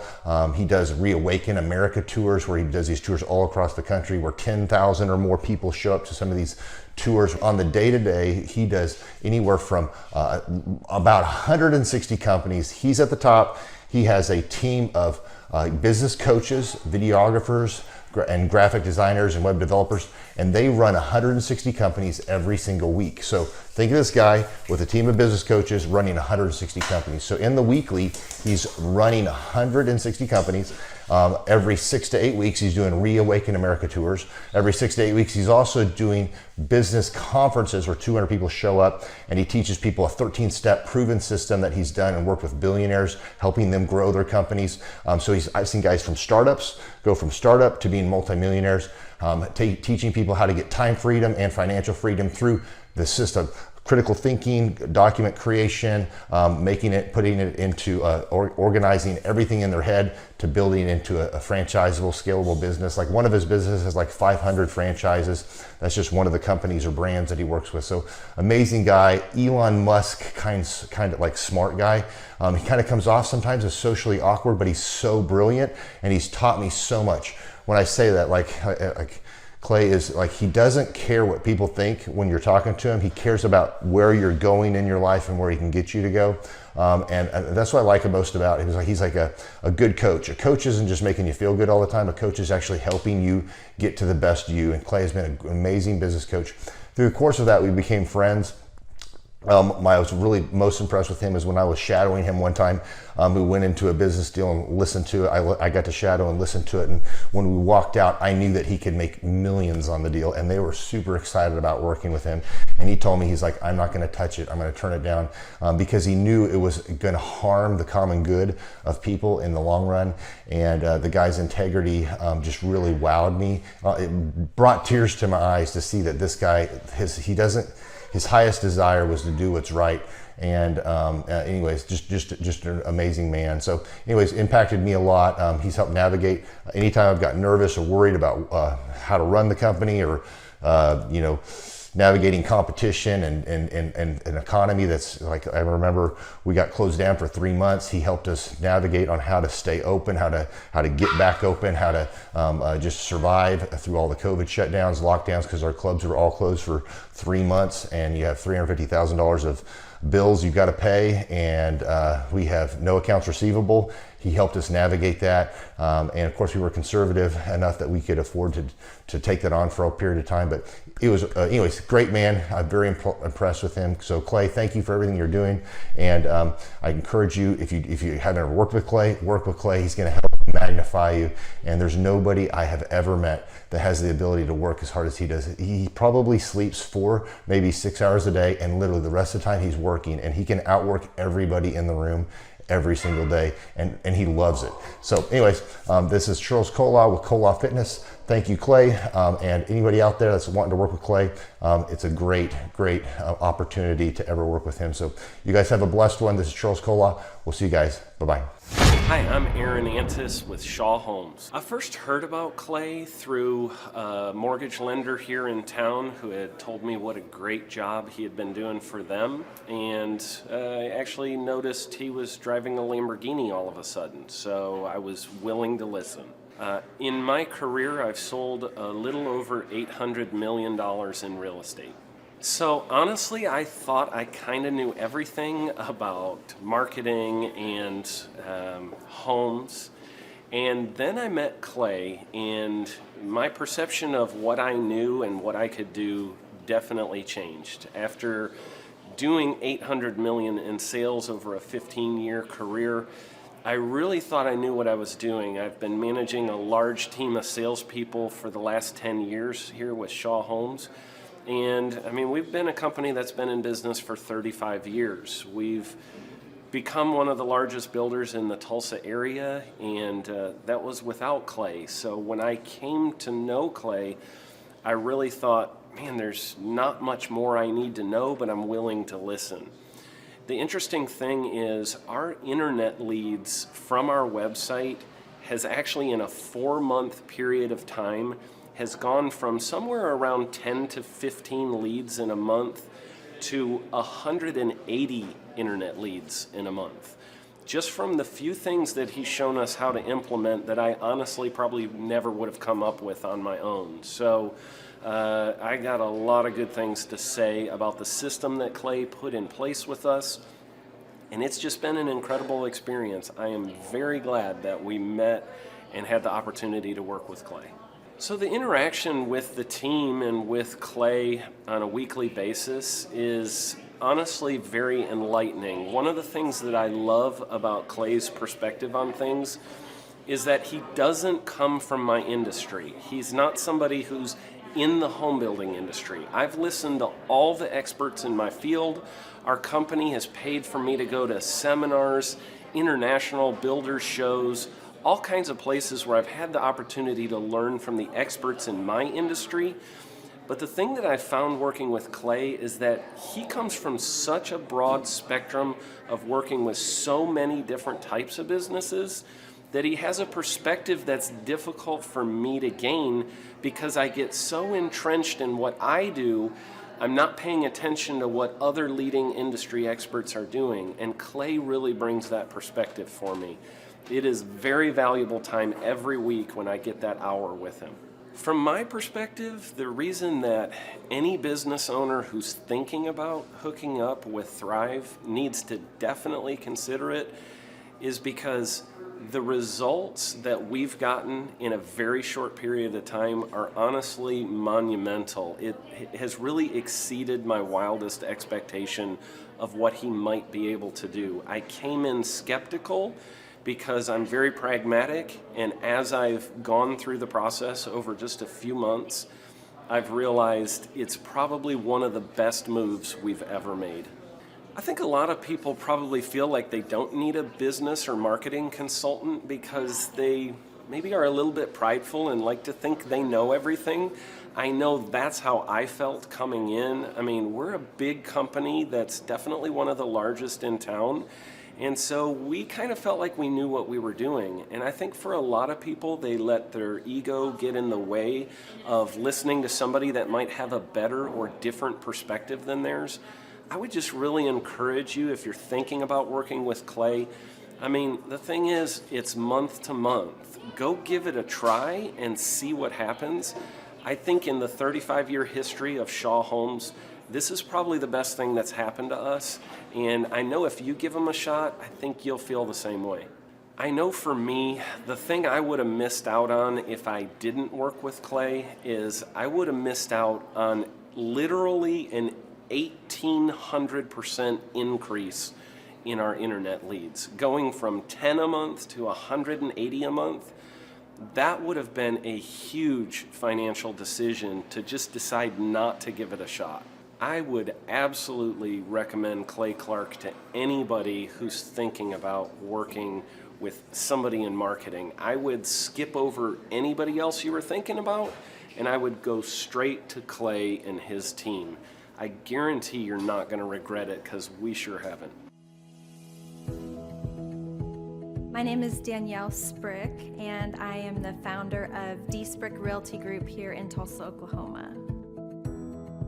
After being a stay-at-home mom for 12 years and my 3 kids started school and they were in school full-time, I was at a crossroads and trying to decide what do I want to do? My degree and my background is in education, but after being a mom and staying home and all of that, I just didn't have a passion for it like I once did.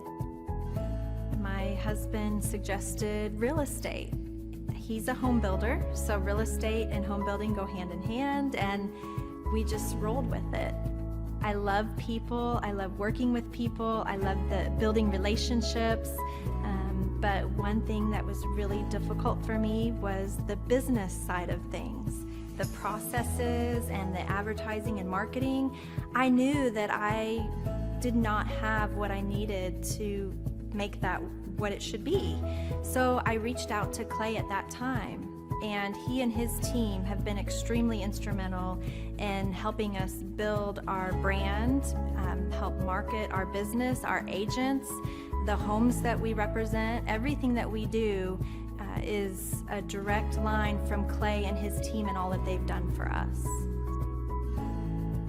We launched our brokerage, our real estate brokerage, 8 months ago. And in that time, we've gone from myself and one other agent to just this week, we signed on our 16th agent.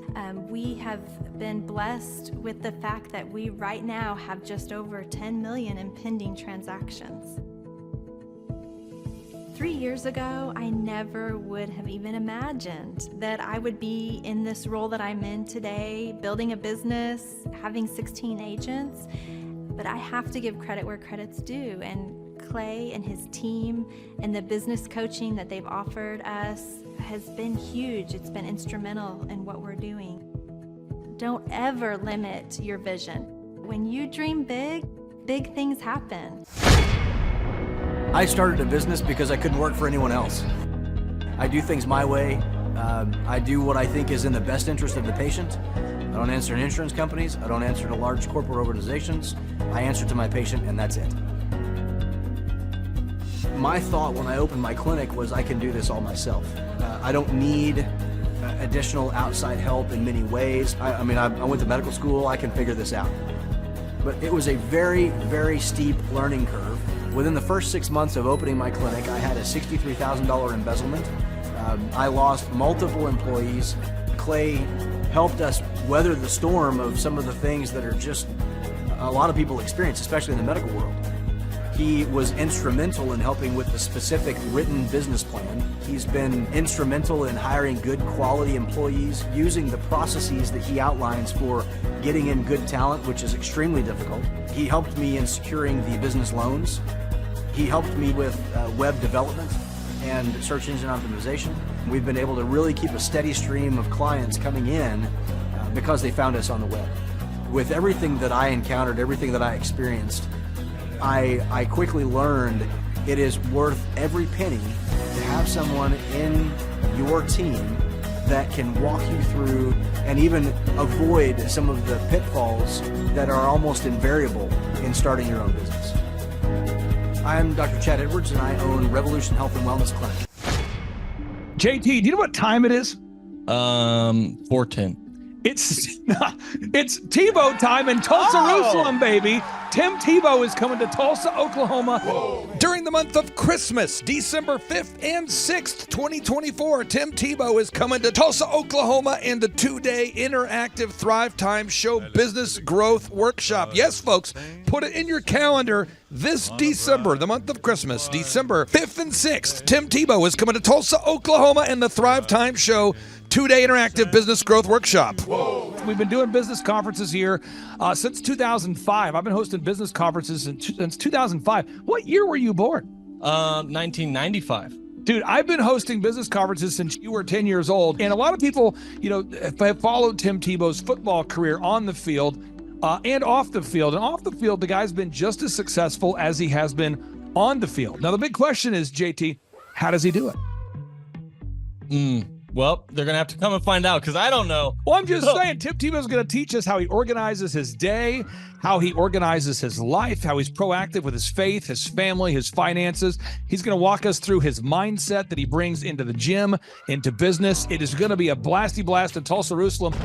Folks, I'm telling you, if you want to learn branding, you want to learn marketing, you want to learn search engine optimization, you want to learn social media marketing, that's what we teach at the Thrivetime Show 2-day interactive workshop. If you want to learn accounting, you want to learn sales systems, you want to learn how to build a linear workflow, you want to learn how to franchise your business, that is what we teach at the 2-day interactive Thrivetime Show business workshop. Over the years, we've had the opportunity to feature Michael Levine, the PR consultant of choice for Nike, for Prince, for Michael Jackson. We've had the top PR consultant in the history of the planet has spoken at the Thrivetime Show workshops. We've had Jill Donovan, the founder of RusticCuff.com, a company that creates apparel worn by celebrities all throughout the world. Jill Donovan, the founder of RusticCuff.com, has spoken at the 2-day interactive Thrivetime Show business workshops. We have the man who's responsible for turning around Harley Davidson, a man by the name of Ken Schmidt. He has spoken at the Thrivetime Show 2-day interactive business workshops. Folks, I'm telling you, these events are going to teach you what you need to know to start and grow a successful business. And the way we price the events, the way we do these events, is you can pay $250 for a ticket or whatever price that you can afford. What? Yes, we've designed these events to be affordable for you, and we want to see you live and in person at the 2-day interactive December 5th and 6th Thrivetime Show Business Workshop. Everything that you need to succeed will be taught at the 2-day interactive Thrivetime Show Business Workshop, December 5th and 6th in Tulsa, Oklahoma. And the way we do these events is we teach for 30 minutes, and then we open it up for a question and answer session so that wonderful people like you can have your questions answered. Yes, we teach for 30 minutes, and then we open it up for a 15-minute question and answer session. It's interactive. It's 2 days. It's in Tulsa, Oklahoma. We've been doing these events since 2005, and I'm telling you, folks, it's going to blow your mind. Yes, ladies and gentlemen, the Thrivetime Show 2-day interactive business workshop is America's highest rated and most reviewed business workshop.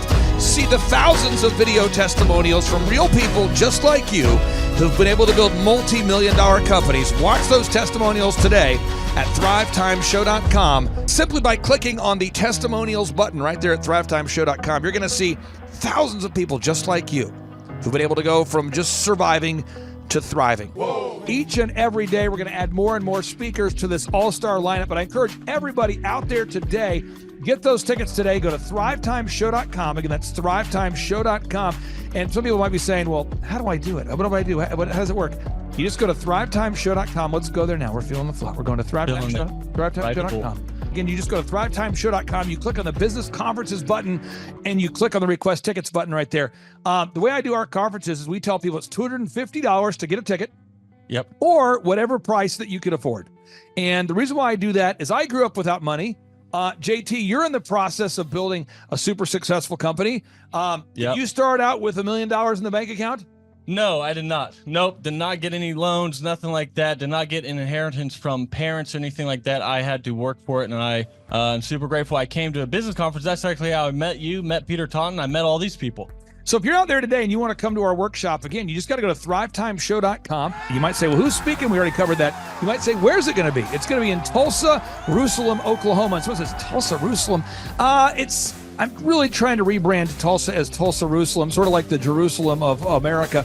But if you type in Thrivetime Show and Jinx, you can get a sneak peek or a look at our office facility. This is what it looks like. This is where you're headed. It's going to be a blasty blast. You can look inside, see the facility. We're going to have hundreds of entrepreneurs here. It is going to be packed. Now, for this particular event, folks, the seating is always limited because my facility isn't a limitless convention center. You're coming to my actual home office, and so it's going to be packed. Who? You're going to come. Who? You? I'm talking to you. You can just get your tickets right now at thrivetimeshow.com. And again, you can name your price. We tell people it's $250 or whatever price you can afford. And we do have some select VIP tickets, which gives you an access to meet some of the speakers and those sorts of things. And those tickets are $500. It's a 2-day interactive business workshop, over 20 hours of business training. We're going to give you a copy of my newest book, The Millionaire's Guide to Becoming Sustainably Rich. You're going to leave with a workbook. You're going to leave with everything you need to know to start and grow a super successful company. It's practical, it's actionable, and it's Tebow time right here in Tulsa, Jerusalem. Get those tickets today at thrivetimeshow.com. Again, that's thrivetimeshow.com. Hello, I'm Michael Levine, and I'm talking to you right now from the center of Hollywood, California, where I have represented over the last 35 years 58 Academy Award winners, 34 Grammy Award winners, 43 New York Times bestsellers. I've represented a lot of major stars, and I've worked with a lot of major companies. And I think I've learned a few things about what makes them work and what makes them not work. Now, why would a man living in Hollywood, California, in the beautiful sunny weather of LA, come to Tulsa? Because last year I did it, and it was damn exciting. Clay Clark has put together an exceptional presentation, really life-changing, and I'm looking forward to seeing you then. I'm Michael Levine. I'll see you in Tulsa. Thrivetime Show 2-day interactive business workshops are the world's highest rated and most reviewed business workshops because we teach you what you need to know to grow. You can learn the proven 13-point business systems that Dr. Zellner and I have used over and over to start and grow successful companies. I mean, we get into the specific steps on what you need to do to optimize your website. We're going to teach you how to fix your conversion rate. We're going to teach you how to do a social media marketing campaign that works. How do you raise capital? How do you get a small business loan? We teach you everything you need to know here during a 2-day, 15-hour workshop. It's all here for you.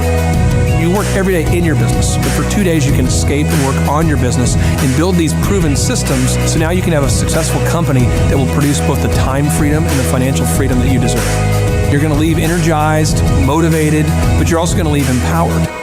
The reason why I've built these workshops is because as an entrepreneur, I always wish that I had this. And because there wasn't anything like this, I would go to these motivational seminars, no money down, real estate, Ponzi scheme, get motivated seminars, and they would never teach me anything. It was like you went there and you paid for the big chocolate Easter bunny, but inside of it, it was a hollow nothingness.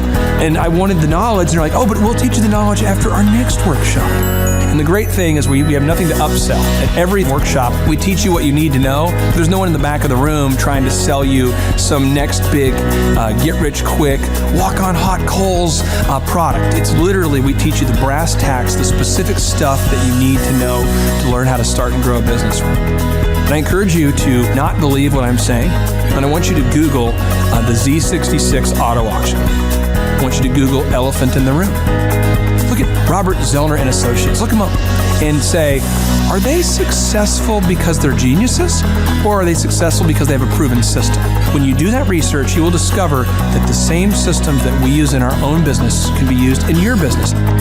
Come to Tulsa, book a ticket, and I guarantee you it's going to be the best business workshop ever, and we'll even give you your money back if you don't love it. We've built this facility for you, and we're excited to see you. And now you may be thinking, what does it actually cost to attend an in-person 2-day interactive Thrivetime Show business workshop? Well, good news. The tickets are $250 or whatever price that you can afford. What? Yes, they're $250 or whatever price you can afford. I grew up without money, and I know what it's like to live without money. So if you're out there today and you want to attend our in-person 2-day interactive business workshop, all you got to do is go to thrivetimeshow.com to request those tickets. And if you can't afford $250, we have scholarship pricing available to make it affordable for you. I learned at the Academy, Kings Point in New York. Acta non verba. Watch what a person does, not what they say. Good morning, good morning, good morning. Robert Kiyosaki, the Rich Dad Radio Show. Today I'm broadcasting from Phoenix, Arizona, not Scottsdale, Arizona. They're close, but they're completely different worlds. And we have a special guest today. Definition of intelligence is if you agree with me, you're intelligent. And so this gentleman is very intelligent. I've done his show before also, but very seldom do you find somebody who lines up on all counts. And it's a Mr. Clay Clark. He's a friend of a good friend, Eric Trump. But we're also talking about money, bricks, and how screwed up the world can get in a few and a half hour. So Clay Clark is a very intelligent man, and there's so many ways we could take this thing. But I thought, since you and Eric are close, Trump, what were you saying about what Trump can't, what Donald, who's my age, and I can say or cannot say? First of all, I have to honor you, sir. I want to show you what I did to one of your books here. There's All a guy right. by the name of Jeremy Thorne, who was my boss at the time. I was 19 years old, working at Faith Highway. I had a job at Applebee's, Target, and DirecTV. And he said, "Have you read this book, Rich Dad, Poor Dad?" And I said, "No." And my father, may he rest in peace, he didn't know these financial principles. So I started reading all of your books and really devouring your books. And I went from being an employee to self-employed, to the business owner, to the investor. And I owe a lot of that to you. And I just wanted to take a moment to tell you, thank you so much for allowing me to achieve success. And then I'll tell you all about Eric Trump. But I just want to tell you, thank you, sir, for changing my life. But not only that, Clay, thank you, but you become an influencer. More than anything else, you've evolved into an influencer where your word has more and more power. So that's why I congratulate you on becoming. Because as you know, there's a lot of fake influencers out there too, or bad influencers. Yeah. So anyway, I'm glad you and I agree so much, and thanks for reading my books. Yeah. That's the greatest thrill for me today. Not a thrill, but recognition is when people, young men especially, come up and say, "I read your book, changed my life. I'm doing this, I'm doing this, I'm doing this." I learned at the Academy, Kings Point in New York. Acta non verba. Watch what a person does, not what they say. Whoa.